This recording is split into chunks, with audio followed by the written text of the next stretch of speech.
Bismillahirrahmanirrahim. Hello, my dear students. I hope that you are all well and you are helping your family along with study. Well, don't waste your time at this critical situation and observe the class very carefully. For your easily understanding, I have used your textbook mostly to present the lecture. Today's online lesson is on polymerization part 2 from chapter 6.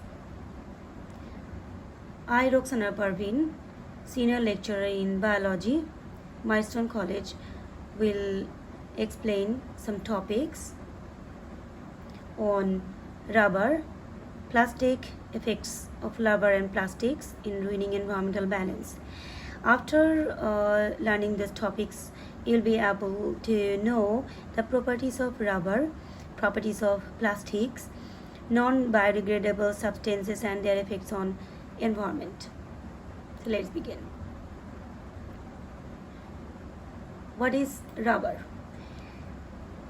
Rubber is the naturally, formed synthetic polymer which are obtained from the rubber plant. You see the latex are collected from this plant, and this one is next processed in different ways by boiling or tempering to produce different sort of materials like rubber shoes, tires and many other products. What are the physical properties? You know the physical properties of rubber is this is the amorphous solid substance which is insoluble in water. What is amorphous solid substance? Amorphous means no particular structure. A means no, morphous means structure. So there is no chemical structure or atomic structure of this polymer, because polymer is the mixture of different sort of chemicals. It is insoluble to many organic solvents such as acetone, methanol, but it is soluble in turpentine, petrol, ether, benzene, etc. Benzenes are the fragrant substances or odors substances. Terpenes, they are very like spirit. Rubbers are usually white or pale brown colored. They are elastic and sensitive to heat, and upon heating they melt. Pure rubber doesn't conduct heat and electricity. Recently, scientists have developed special rubbers that conduct electricity. What are the chemical properties? All substances expand on heating, but rubber shrinks on heating. This is a very interesting character, and it reduces its volume. One of the most important properties of rubber is that it is inert to many chemicals. Inert means non-soluble or non-reactable, and solvent such as weak acids and alkalis. Therefore, it is widely used on surface coating. If rubber is kept off for a long time, what happens? Gradually it is corroded. Corroded means demolishes its structure. It turns white, brown or blackish because it undergoes a chemical reaction with oxygen. Natural rubber may react with ozone. As a result, it is degraded gradually and finally damaged. But it takes a long time. This is not environmentally friendly though. Well, plastics, very popular, attractive and useful products nowadays for making toys, different creative items, kitchen utensils, different potteries, mugs, plates, spoons, etc. So, what are the physical properties of plastics? They dissolve in water or not? Of course, they don't. Plastic is insoluble in water, and its important aspect is that it doesn't conduct heat and electricity. That's why they are used as insulator. What is insulator? That means up in the live wire, you saw that some plastic type coverings are there, means on the wire, electric wires, white or red colored. These are called insulators. They help to make the live wire separated to being crashed or short circuit. The plastics can be given at any shape as expected, and this is the unique property of plastic. What happens upon heating? Polythene, PVC, pipe, polyester, toys, etc. soften on hardening, and when they are cooled in molten state, they harden. These plastics are called thermoplastics. That means the plastics which can be used over and over again by heating. Upon heating, they can change their shapes and you can recycle them.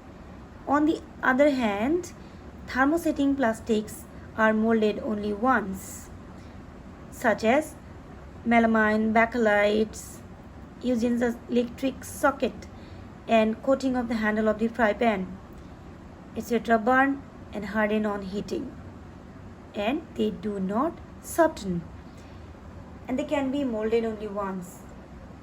These are called thermosetting plastics. These two definitions are very important: thermoplastics and thermosetting plastics. Chemical properties. They are inert to moisture, means they don't care about water or moisture and oxygen. That's why they do not corrode even if they are exposed to air for a long time. Plastic does not react with dilute acids and alkalis. However, concentrated mineral acids dissolve some plastics. For example, if you put strong acid on a plastic mug, you see sort of hardened or hard layers are formed inside the plastic mug. Plastics are combustible and produce huge amount of heat energy when it is burnt. Of course, they are not biodegradable because nothing can degrade or nothing can biologically rot them. They do not degrade over if they are exposed to air, water, soil, microorganisms or anything else for a long time. Scientists have recently discovered the biodegradable plastics, though, which are used for special purposes like dental implantation, medical sutures, or medical yarn after repairing the wear, or used after surgical operation. The special kind of biodegradable plastic, though, when plastic is burned, it produces many toxic substances, even some greenhouse gases. For example, PVC on burning produces hydrogen chloride gas. On the other hand, polyurethane used for making furniture upon burning releases toxic carbon monoxide gas. Of course, this gas is also produced from burning wax or candles, and HCN gas, the deadly gas called hydrogen cyanide.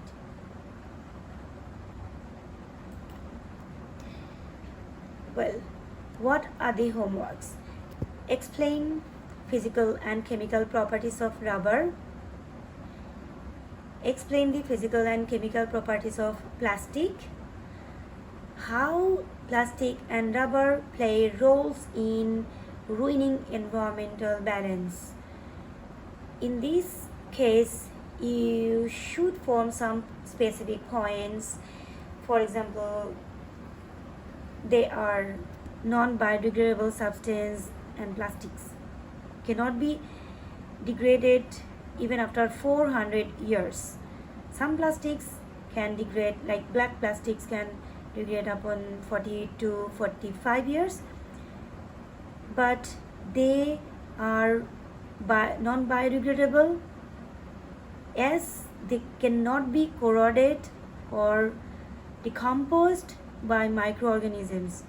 They create kind of barriers to to move the microorganisms or different tardigrades in the soil, or worms in the soil to move one place to another, decreasing the fertility, and which affects the total agricultural system. You may produce another point like environmental issues, of course, for air pollution you may mention. For example, you may use the examples of hydrogen cyanide gas, CFC, chlorofluorocarbon, and carbon monoxide gas, hydrogen sulfide gas, chloride gases, nitrogen dioxide gases, those who are the greenhouse gases. And the effect of greenhouse gases, of course, raising the temperature, you all know, right? And the release of the harmful gases like nitrous oxide or carbon monoxide gas may produce toxic chemicals or acids in the cloud. As a result, acid rain occurs. That is another issue for water pollution, right? You may have separate points like that.